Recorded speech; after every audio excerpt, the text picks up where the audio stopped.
আমাকে কেউ এটা বলছে, আরে যে ও শাড়ি পরা কোচ, ও কি বিশাল হাঙ্গামা, বিশাল কটূক্তি, মেয়েদেরকে কোথায় নিয়ে যাচ্ছে। বাড়িতেও বিশ্বকাপ চলছিল এবং মেয়েদেরকেও সেটাই শেখাচ্ছি, বলতে দাও, তুমি ভালো কিছু করছো বলে তোমাকে বলছি।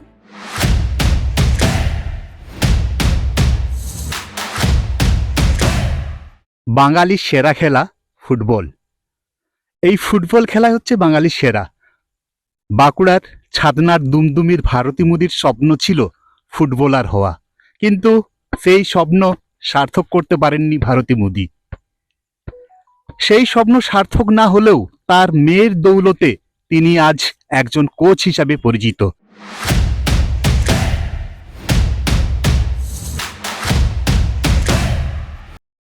কোচ কোচ মানেই জানি সাধারণত হাফ প্যান্ট এবং গেঞ্জি জার্সি, সেখানে শাড়ি পরে কোচ, এটা কিভাবে বলবেন? এটা বলবো কিভাবে আমি জানি না, কিন্তু আমিও জানতাম না যে আমি নিজেও জানতাম যে আমি শাড়ি পরা কোচ, এটা আমি নিজে জানতাম না।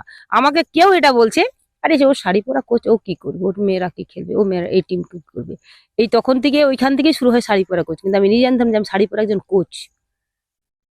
সেটা কলকাতার জায়গায়, কলকাতার মতো জায়গাতেই পদবিটা পেয়েছি। স্বপ্ন ছিল যে আমি একটা ভালো খেলোয়াড় হব ফুটবল, কিন্তু ফুটবলটা সেই সময়ের দিনে কিন্তু খুব একটা প্রচলিত ছিল না, বা আমাদের মেয়েদের কোন টিম সেই সময় আমি দেখতে পাইনি বা খেলার সুযোগও হয়নি। প্রথমে টিম শুরুতে সহযোগিতা বাড়ি থেকে কিছু পাইনি আমি। যতটুকু সহযোগিতা করেছিল আমার হাজব্যান্ড, বল জার্সি বুট সবকিছুই দিয়েছিল। তারপর খেলা টুর্নামেন্ট খেলতে খেলতে খেলতে খেলতে ওই প্রাইজ জিতেছি, কখনো হেরেছি, কখনো জিতেছি, এইভাবে কিছু হয়তো প্রাইজ মানি থাকে, অনেক সময় হয়তো টাকা ছাড়া তো ফুটবলই হয় না। তো সেই থেকে আবার কিছু সহযোগিতা পেয়েছি। এখনো অনেক সমস্যার সম্মুখীন হতে হয়, সেটা সেই দিন থেকে 2009 থেকেই হয়ে আসছে। তো সেগুলো আমি পরোয়া করি না, হচ্ছে হোক, বলছে বলুক, বলেই যাবে। যতদিন আমি এটা চালাবো ততদিন আমাকে বলবে, বলুক। এবং মেয়েদেরকেও সেটাই শেখাচ্ছি, বলতে দাও, তুমি ভালো কিছু করছো বলে তোমাকে বলছি, ভালো কিছু না করলে তোমাকে বলতো না। এবং মেয়েরাও সেগুলো পাত্তা দেয় না, এমনকি জার্সি ফুটবল হাফ প্যান্ট পরে। তো যাই হোক, আমার প্রথম যখন খেলতে যাই সাই মাঠে শট লেগেছিলাম, তো আমরা টাকস্যুট আর প্যান্ট পরে খেলেছিলাম, মানে টাকস্যুট, নিজের লং টাকস্যুট আর জার্সি পরে খেলেছিল মেয়েরা। তারপরের দিন সেকেন্ড ম্যাচের সময় অবজেকশন করলে যে না, ওই টাকস্যুট প্যান্ট পরে খেলা যাবে না, হাফ প্যান্ট পরতে হবে।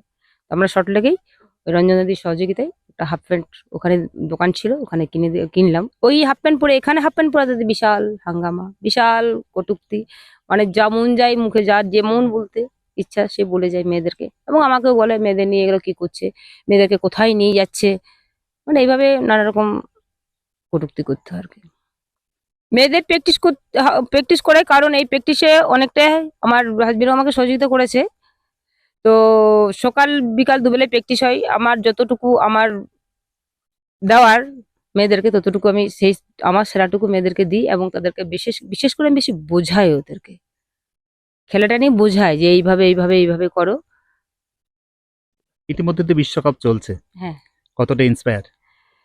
এখন আমি বিশ্বকাপ চলছে, কিন্তু বিশ্বকাপের প্রতি আমি খুব একটা মনোযোগ দিতে পারিনি, কারণ আমার নিজের বাড়িতেও বিশ্বকাপ চলছিল, শুরু হয়েছিল আর কি, দুটো দুটো, তাই করে আমি একদম পারি নাই। মেয়েদের নিয়ে আমি ব্যস্ত ছিলাম, দুটো দুটো বিয়ে একসাথে, তো সেই করে আমি ওইটাতে এখন ওরকম মনোযোগ দেবো। হ্যাঁ, তবে মেয়েরা অনেকেই ওটাতে গল্প হয়, যখন বসি তখন বলে আজ এইটা হলো, আজ মেসি হলো, আজ এই টিমই হলো, এইটুকুটা, কিন্তু আমি নিজে এখনো চোখ মেলে দেখতে পারিনি। এটা আমি কখনো ভাবতে পারিনি যে মেয়েদেরকে আমি শিখি এত বড় টিম, বা এরকম আজ 2009 সাল থেকে আজকে 26-এ পৌঁছাবো, এটা আমি এইটা ভাবিনি। আমি ভাবছি যে মেয়েরাও তো শেখাচ্ছি, খেলুক, খেলতে যাক, টুর্নামেন্ট খেলুক, জিতছে ভালো লাগছে, হারছে হেরে গেলে ঠিক আছে, বাদ দে, পরের দিন আবার জিতবো। এইভাবে করতে করতে যখন আমি আমার বাঁকুড়া ডিস্ট্রিক্টে চ্যাম্পিয়ন হয়ে যখন রাজ্যে যাই প্রথম, তখন থেকে আমার এই জেদটা আরো বেশি ভাবে হয়ে গেল, বেড়ে গেল। শাড়ি পরেই দল পরিচালনা করেন ভারতী, তাই তো কলকাতা ময়দান তাকে চেনে শাড়ি পরা কোচ হিসাবে। হাজারো অভাব এবং সাংসারিক ব্যস্ততার মাঝেও মাঠের সবুজ ঘাস আর মেয়েদের ফুটবল পায়ের জাদুতেই তিনি খুঁজে নেন নিজের জীবনের পরম তৃপ্তি। স্যালুট ভারতী মুদি এবং তার এই লড়াকু ফুটবল টিমকে। বাঁকুড়া থেকে মনোজ কর্মকারের রিপোর্ট, এই সময় লাইভ।